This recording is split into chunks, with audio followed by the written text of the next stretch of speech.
Сегодня у нас очередной выпуск съемок реалити-шоу «Мужское женское дело». И наш сегодняшний герой, Умед, будет обучаться искусству кройки и шитья. Умед, ты сегодня будешь обучаться у известного дизайнера Умеда Кучкалиева. Ты готов? Да, я в предвкушении. Удачи тебе! Спасибо.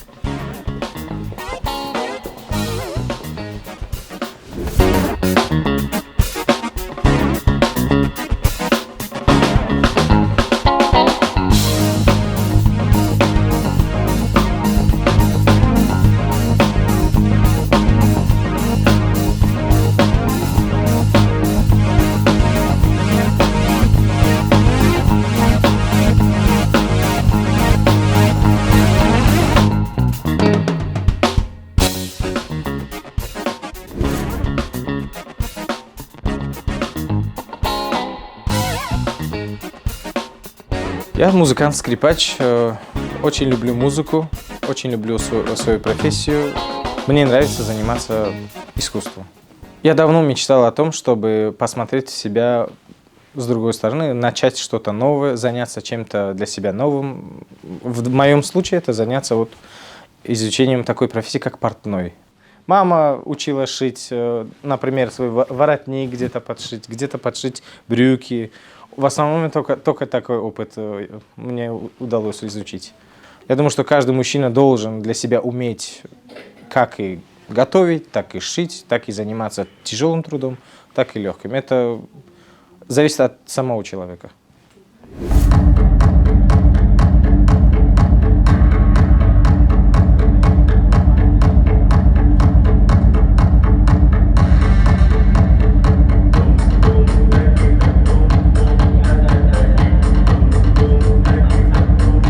Я выбрал для себя правильную профессию.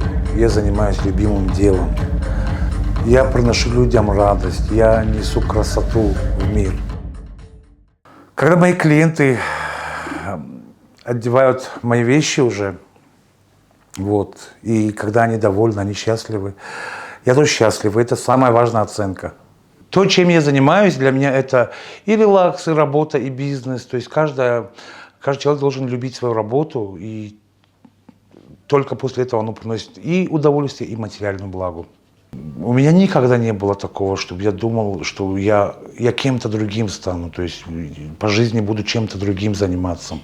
Я себя все время развиваю, все время. Ну, конечно же, иногда бывает то, что я устаю, но это быстро у меня проходит, потому что не имею права подводить клиентов. Ну, так как семья есть, это все в совокупности должно быть все прям как часики работать. Умед, добрый день! Пикуля, здрасте. Приветствую, ты нас ждешь? Да, Пикулечка. Я очень рад вас видеть, здрасте. Очень приятно. Меня тоже Умед зовут, очень приятно. Да. Сегодня он будет учиться у вас азам шитья, так скажем. Я знаю, у вас сейчас проходят мастер-классы, но в основном у вас девушки, да, вы сейчас их отпустили только что, но сейчас займетесь обучением мужчины такому интересному ремеслу. Ну, я думаю, у нас получится.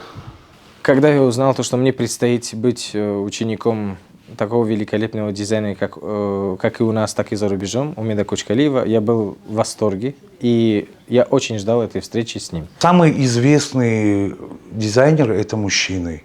И изначально, то есть по истории, то есть точно мы знаем, что мужчины, они же шили, они же творили, и ничего там такого плохого нету. И если кто-то думает, что профессия шитье – это женское дело, это вообще неправильно. Мне нравится открываться новому, мне очень интересно заниматься теми делами, которыми я еще не занимался.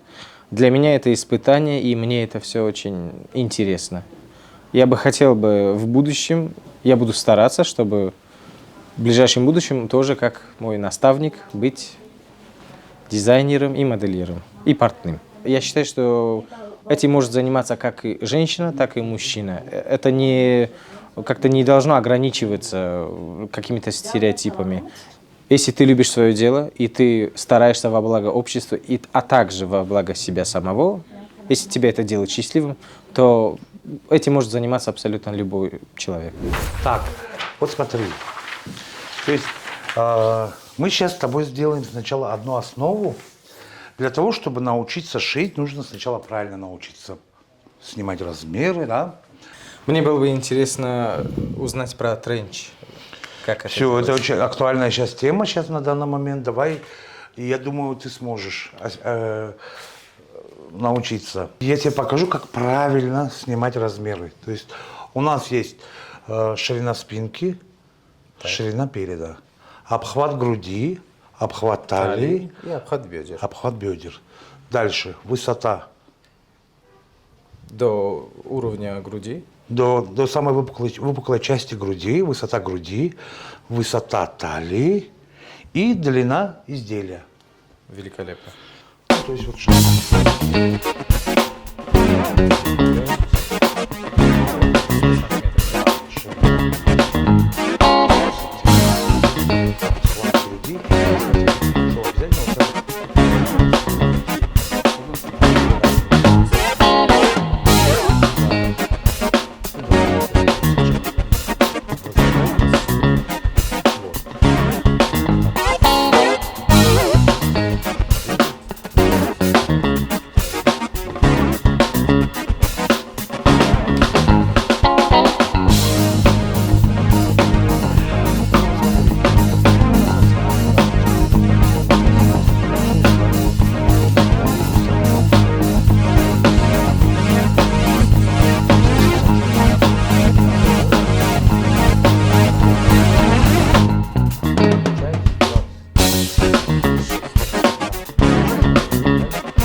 Для меня это показалось легким, потому что мне это очень нравится и мне было очень любопытно. Может быть, это покажется сложным для того, кто никогда этим не занимался и не видел, и не трогал. А так как у меня более-менее были представления о как быть портным, для меня это было очень большой интерес, и мне все казалось очень легко. Ну, так как привыкли видеть, что швейное дело – это женское дело, поэтому, видимо, пока немножко не готовы наши мальчики к этому. Кто же все-таки вас учил или вы сами учились? У меня же мама шьет. Мама у вас. Да. У меня... Получается, вы с детства наблюдали за этим? Да. Я как бы сначала маме помогал, а потом поступил как-то в технологический университет и закончил. Я дипломированный дизайнер. Я не просто дизайнер, я учился на это дело. Вот. И после окончания я как бы открылся, уже начал профессионально заниматься. И потом уже и бренд пошел, и показы, и все остальное. Вот так раскладываем, и, соответственно, это все, естественно, оставляем на припуске. И делаем Да. мелком тоже замеры. Да. То есть мы эту выкройку уже переносим на основную На ткань. ткань. Да.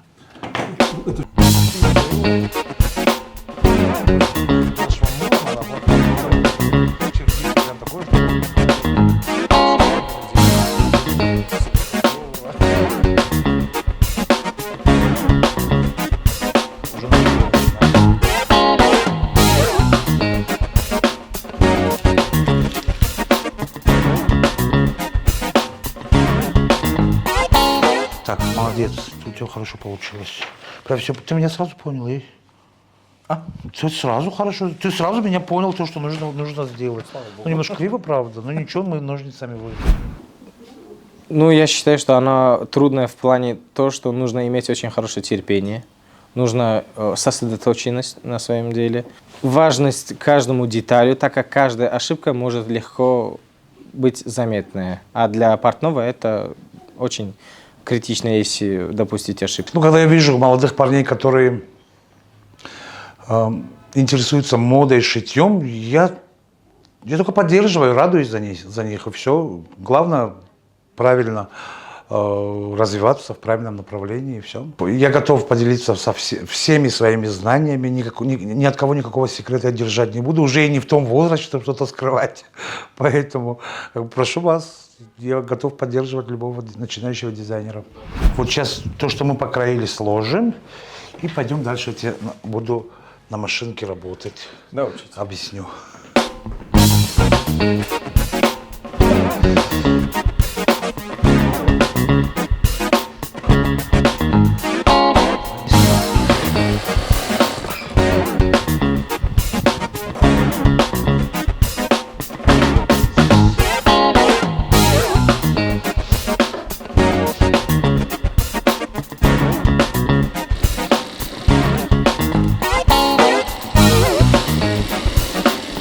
Вот, так, что-то. Рули, короче. Да, да. Вообще круто шьешь.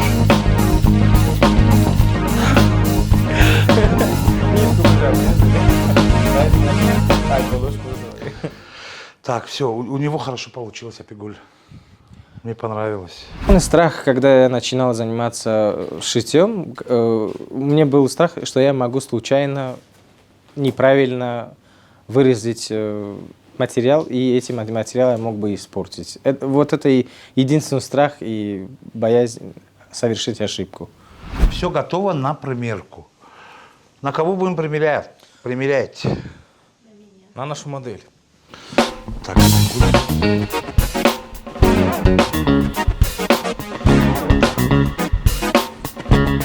Ничего, мы сейчас на маленьком подгоне распустимся швы. На маникюр.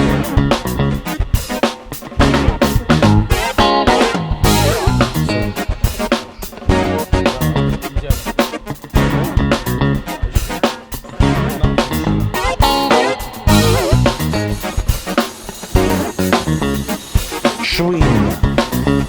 Тут тоненько-тоненько было. Да. Ну, не до конца.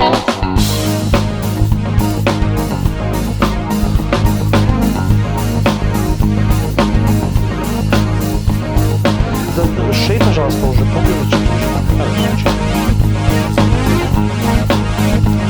Все, закрепляй уже. Все. Закрепили. Так. Ну что, Апигуль, будем примеряться на вас? Оставим.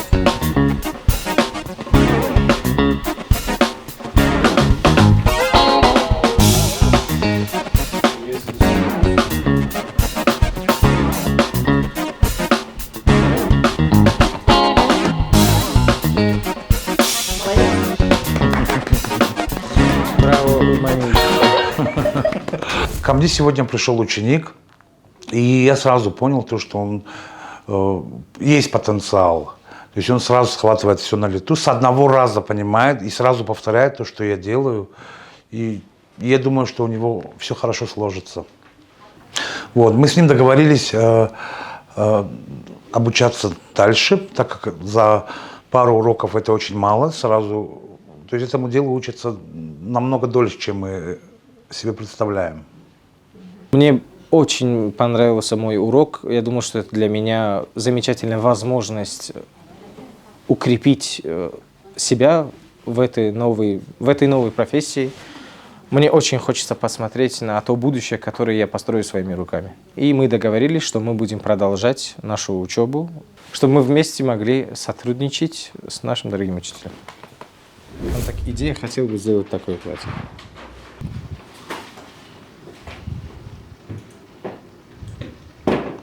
Красивое платье. Сможем ли мы его сейчас Конечно. нарисовать и приблизительно угадать? Конечно, конечно. Мы даже можем сразу сконструировать. Да, чтобы мы могли- Художникам не нужно быть, чтобы понять, что ты себе хочешь сделать. Смотри, вот так, из вот этих палочек сделаешь вот это, И уже будет приблизительный... это уже твой скелет. Вот талия уже появилась, да, видишь? Вот шея твоя. Ну, то есть, так, сразу вырез, да? Рукав. Отрезная по талии. И вот эта штука твоя. Свою первую коллекцию в будущем месяце я изъявил. Я очень бы хотел посвятить это своей жене, так как она очень любит красоту, а я бы хотел чтобы она посмотрела на себя моими глазами, то, как я ее вижу. Поэтому я хочу сделать платье, чтобы она выглядела так, как она в моих глазах прекрасна.